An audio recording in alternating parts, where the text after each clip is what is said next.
G'day guys, how you going? Welcome to the Overlanding New Zealand channel.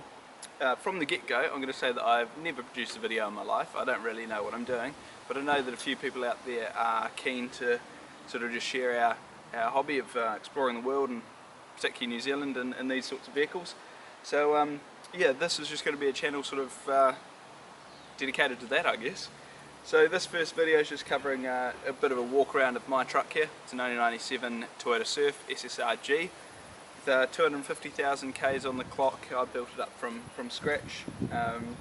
So yeah, sort of just covering the things that I love and hate about the truck. So the first thing I have here is the MCC bar, the Falcon bar by MCC. Again, lots of people say that these are pretty rubbish bars. I haven't had any problems, but the thing for me is that I use it for mainly camping and getting to the odd hunting and fishing place. I don't really smash it through mud holes out at the Waimak or anything, so this here has done me well. I haven't even got a winch actually yet. I'm thinking about getting that now, but I haven't got one yet. The other thing, I've got some HRD spotties. They're actually bought in from China.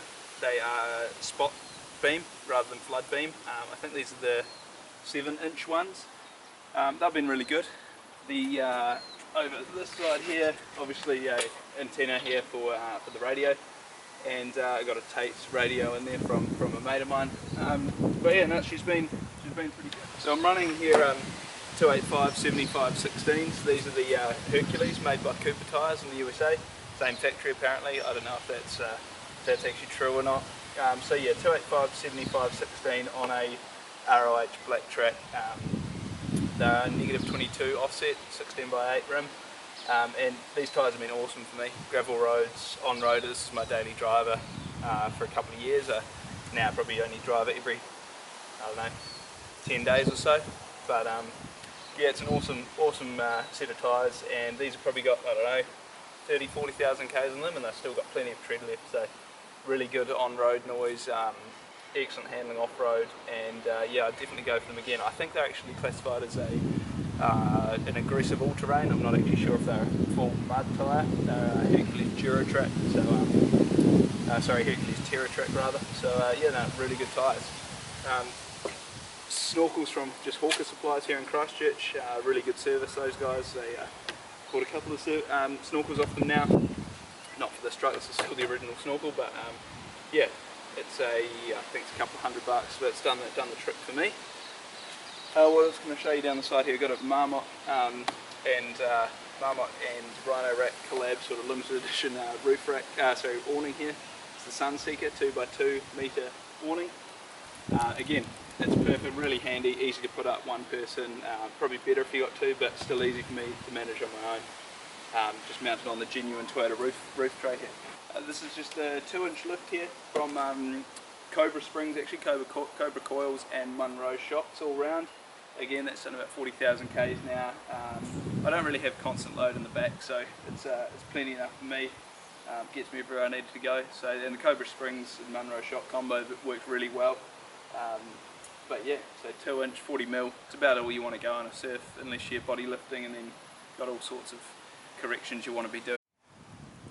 Couple of bits and pieces just around the outside of the truck. You've got a shovel mount there, not the best thing. It's actually reinforced in the middle. It's got a steel core to it, so it's not just drilled through the wood as it looks. Jerry can holder on the roof just with some L brackets and strop down.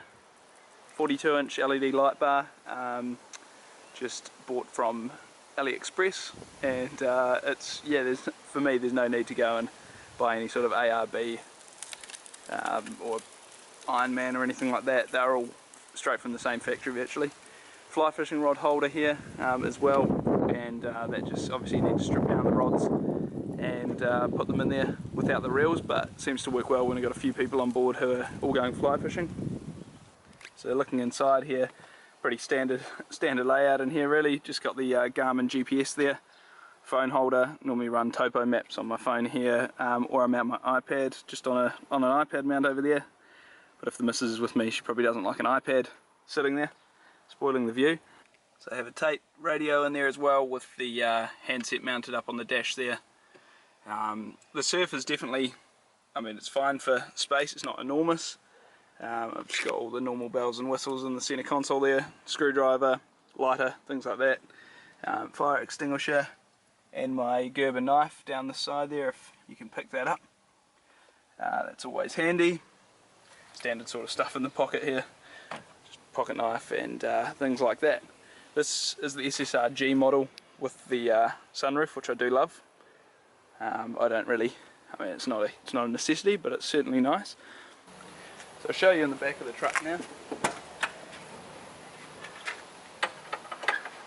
And your little bottle opener sitting there as well. The thing about these surfs that I love is the this little shelter that you get if it's pouring down with rain. I've built a wee table that just sits in the corner here, and that way you've still got sort of plenty of space to work and everything, and shelter from the rain. Combine that with the awning around there, and the only place you really get wet is just in this little corner. As you can see here, I've got a bit of a sleeping setup. So this is just a great outdoors mat, a couple of inches thick, and under here just got, I mean I normally fill this up with all the soft stuff, blankets, whatever extra sort of stuff. Got my MSR tent here, a wee air compressor. That's not a fixed one, that just runs 12 volt, seems to do the trick if I really need to.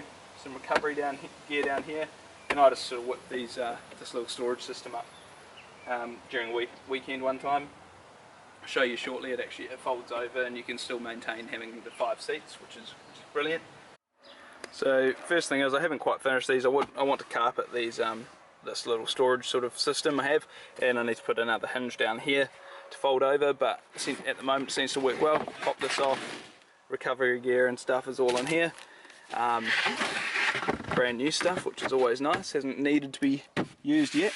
So yeah, shortly I will hinge that and it'll pop over. Sleeping bag, mattress, pillow, all up there. Currently got just a wee esky there. This is a normal setup. If I just go away for a bit of a hunting trip or something on my own, I'll just set it up like this. If my girlfriend's with me, then we'll either put a double mattress in here, but that gets a wee bit tight, so sometimes we'll just opt to sleep in the tent. Even got an iPad around here mounted for a few movies or whatever you want, which is always handy if you're stuck in here in a bit of rain. And the chili bin esky sitting there, and normally just chuck sort of bags and stuff down the side here, so it's perfect. I haven't actually built drawers or anything here yet. I sort of figured that it's a lot of weight for what they are. I just cram all the soft stuff in there. See down the back there's just a picnic blanket, tent, things like that. I don't know, I'll sort of refine the idea as we go. Around here, water container there. It's obviously not packed for an expedition, otherwise there'd be a lot more stuff in here. But yeah, there's plenty of room for sleeping in these on your own. Looking back that way, the iPad in the centre of the screen here. Yeah, it's pretty cozy actually, even with the boot down. Sometimes you sleep with the boot up if it's dry enough. So this is what it looks like, obviously with everything taken out.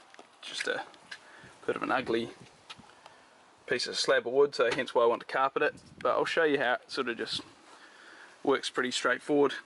All you need to do is lift this up, just mounted with this hinge line here, and you just pop this up and over if I can, and that just avoids the top of the roof there. Just hinges over, plenty of storage space under here, and pops over and lays down in the back there. Obviously these things here are a wee bit annoying. To be honest, I thought they'd be way more annoying than what they actually have been. If I was doing it again, I'd probably do exactly what I have done. You just sort of align your bags and stuff around them, you can generally get it to work. And then, if I take out this water container, you just fold the seats up like so, and you maintain the whole 5-seat configuration, which is awesome.